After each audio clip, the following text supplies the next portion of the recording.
Hello again, Middle Earth fans. I am here with part 2 of the Rivendell Review Series. So I'm going to go ahead and just jump right in and pick up where I left off with the heroes. And our next one up is Erestor, who is our first hero of Fortitude.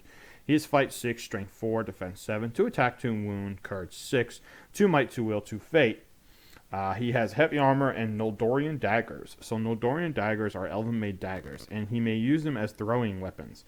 He may reroll failed wound rolls when throwing his daggers or making strikes with them. He has Heroic Strike for his only heroic action outside of the base 3, and he has Terror and Woodland Creature. So Erestor is one of those unfortunately overlooked heroes. I say that, and anybody from England is probably laughing at me right now because I know he's like an auto pick in Rivendell armies over there.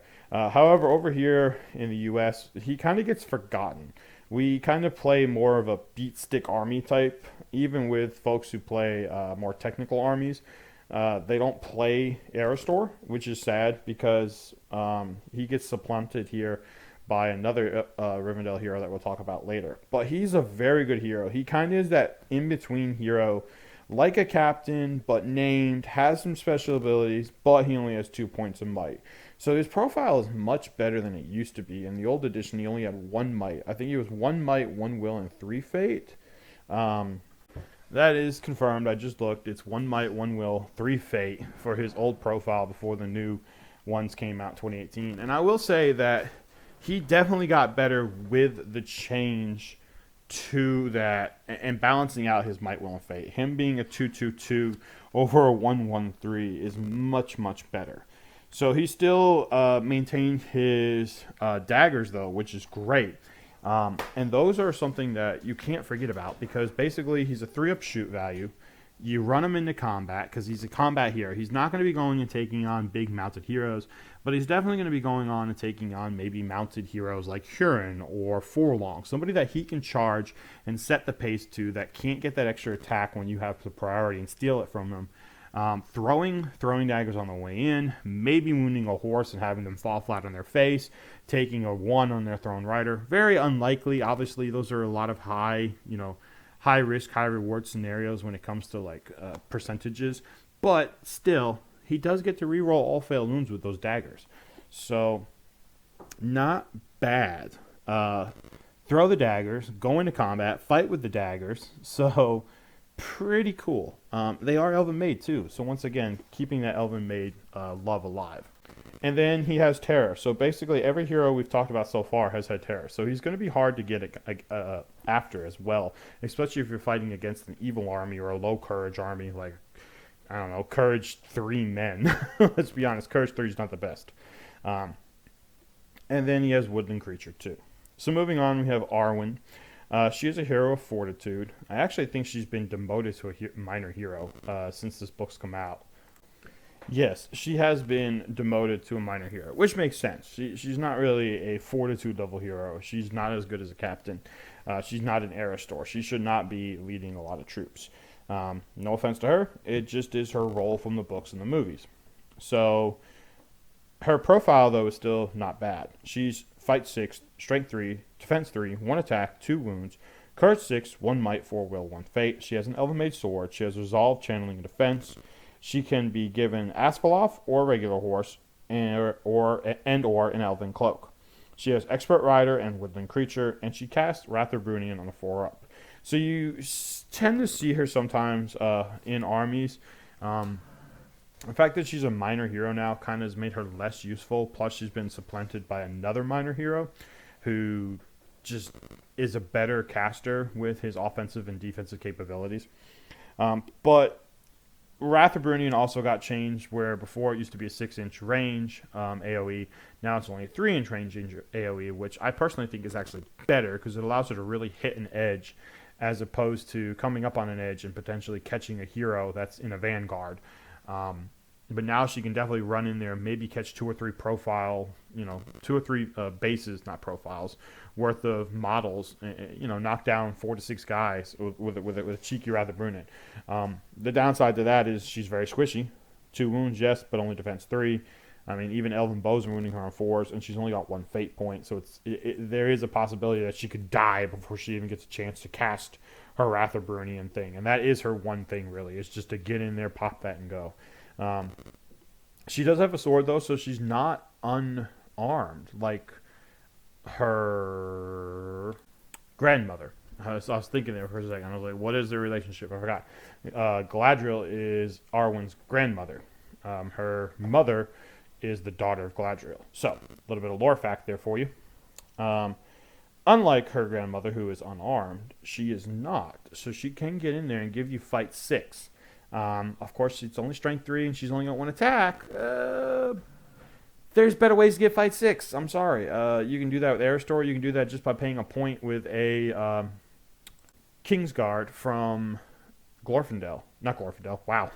Gilgalad. Now, it is kind of like, you can't take Gilgalad and Arwen, but I don't really see the point of taking Arwen. If you're taking, you obviously can't take Arwen and Gilgalad, but if you're not taking Gilgalad, I feel like Elrond and Glorfindel are a better combo, especially since Elrond can go ahead and use Nature's Wrath, in his spell pool. So, you won't ever see me play Arwen. How about that? We'll just leave it at that. Make your own choices, but I prefer not to play Arwen.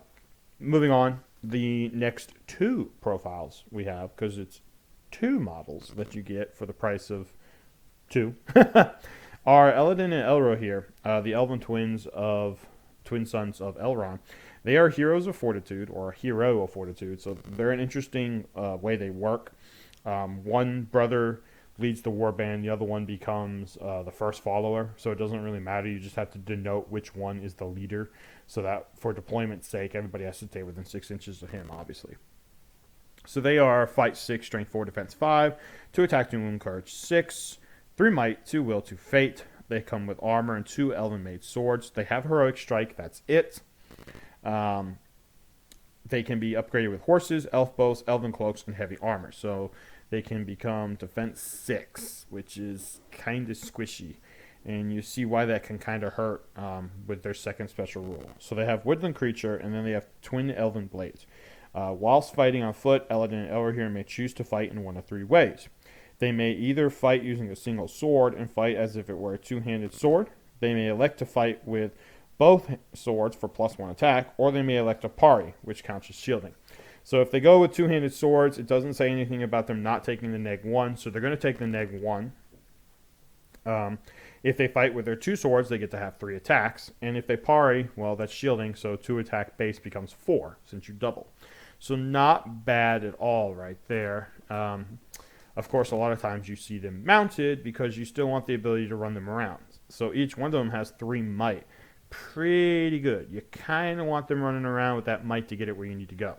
Unfortunately, the downside for them is they got a point increased from the old edition in 2018, and so they are now less seen due to the fact that to take them and have them upgraded to the point where you can really feel comfortable about them running around, it's the same as Gilgalad. And I know that's like, some folks are probably going, oh, well, that's 2 miles for the price of 1.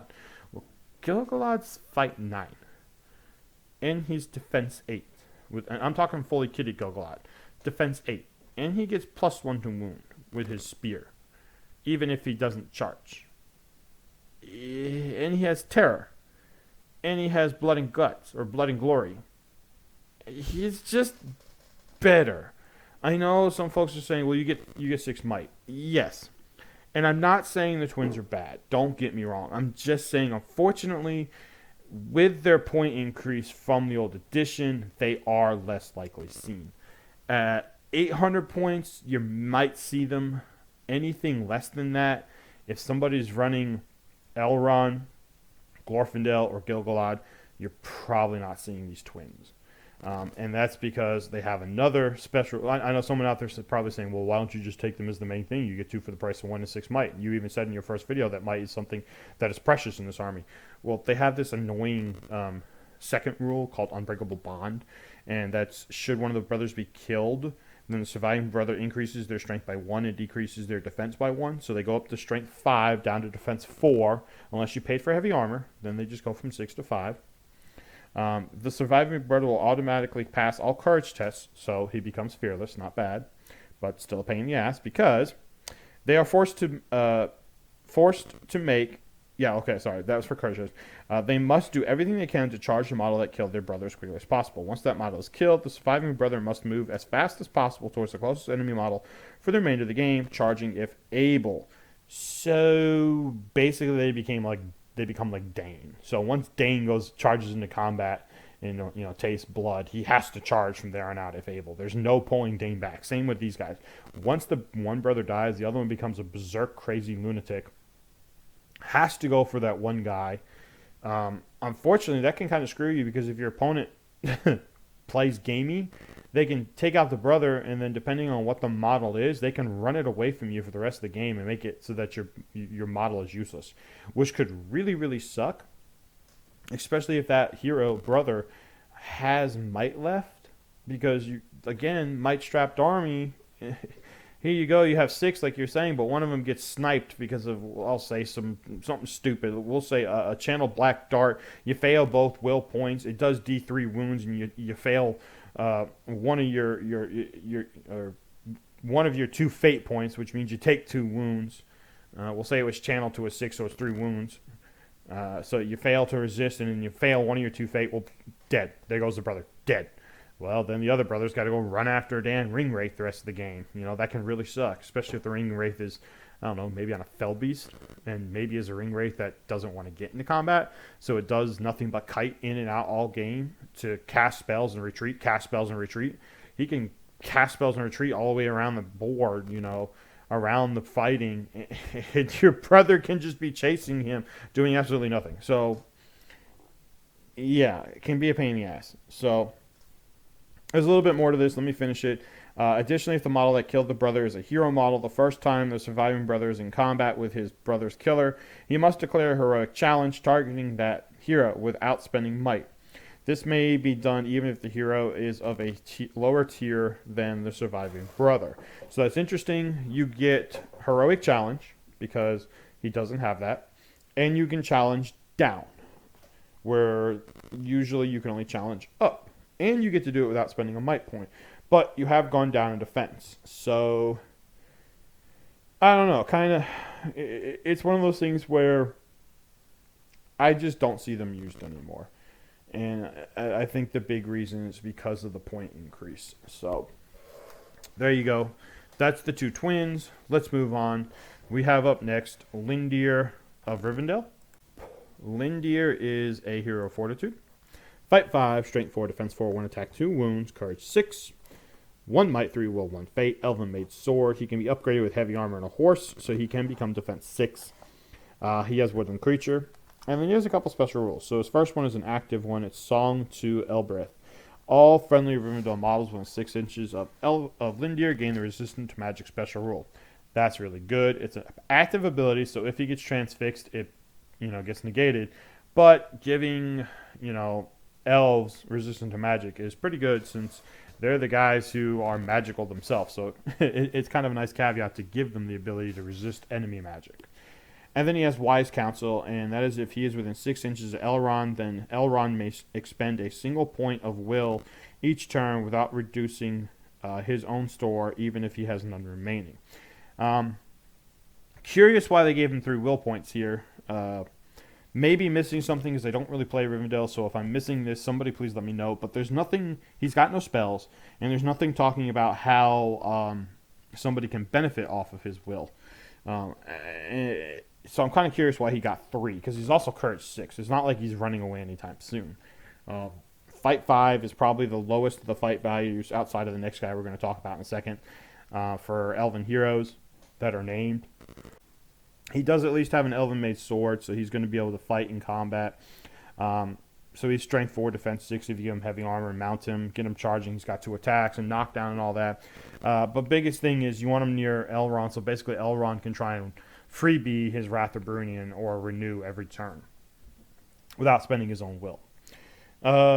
Next up, we have Cirdan, who is a minor hero. He has been changed. It has been errated. He is Fight 5, Strength 4, Defense 4, 1 Attack, 2 Wounds, Courage 6, 1 Might, 4 Will with an Asterisk, and 1 Fate. He is unarmed, so if he's in combat, he's taking -1 to his dual roll and -1 to his wound roll. He has Heroic Channeling, Heroic Resolve. He has Resistance to Magic, so that's really good for him to have. Doesn't make sense to me why all elves don't have Resistance to Magic, but hey, whatever. And then he has Terror, which is also good, and Woodland Creature. So his asterisk for the will points is called the Shipwright's Power. It is a passive spell, or passive ability, so he's always going to get it. He may spend 1 single will each turn without reducing his own store. And that's awesome because, boy, does he have some awesome spells. And this is where I'm talking about where this is why you don't see Arwen, because they're almost the same points. Arwen kitted, which you're going to do, you're going to kit Arwen. I don't know if you give her the Elven Cloak, but you at least give her Asphaleth, because it's the same points as a horse. So as long as you don't have Glorfindel with Asphaleth, then you can give Asphaleth to Arwen. But Cirdan's only a few points more, and and talking Rivendell, he's 1 model more, 1 warrior. But his spells are so much better. He has Aura Command on 2+, Blinding Light on a 2+, Enchanted Blades, it's a 6-inch range on a 4+, and Aura Dismay on a 5+. So Aura Command, you pass all courage checks. Blinding Light, we already know what that does, has to get 6-inch shooting. Enchanted Blades, that's a really good one. So I talked about how elves kind of lack in hitting power for their heroes. As awesome as they are, they don't have any +1s outside of Aglos and Gilgalad. But even, like we have the top 3 heroes have Lord of the West. Well, that's only 1 dice. Enchanted Blades allows you to reroll all failed ones, and he has 1 point. So maybe there's one point of might. There's 1 time in the game where you really need to get some wounds. You get your Glorfindel rolling in there. You get somebody rolling in there with all these attacks. You can channel Enchanted Blades, and not only do you get to reroll all failed wounds, you get +1 to wound too. I don't know. I don't think that stacks when it comes to Aglos. Actually, I think it does, because it says that it's cumulative with 2-handed weapons giving +1. So I would believe that it would also be cumulative with +1 to wound from lances or from Aglos' effect. So, yeah, when you need that turn to kill, Enchanted Blades channeled is the way to go. So Cirdan's basically an auto take now. You're automatically going to see him no matter what. You see him automatically taken from here on out, usually if someone's playing a Rivendell list, just because of his offensive and defensive powers. Putting Aura Dismay up, that's awesome. 6-inch Terror or Bubble, and I mean, he can free dice that too. A Blinding Light, you can free dice that one. That's a 2-up, not bad. Aura Command, auto passing Terror checks on a 2+, pretty freaking awesome. And then, of course, Enchanted Blades is the big one for offensive powers. So he's got some stuff that kind of combos as offensive and defense. Like Aura Dismay, full-on defensive. Aura of Command, that's an offensive/defensive because of the fact that it's defensive in the fact that normally terror armies you'd have to courage check for, but now you're ignoring it. And you're passing all courage checks, so you don't care about... it's pretty awesome. And then obviously Blinding Light is purely defensive. So that's, what was that, 4 or 5 heroes? 5 heroes. 6 if we want to count the twins as 2. But I'm going to go ahead and call it here. There are 5 more profiles that I need to cover.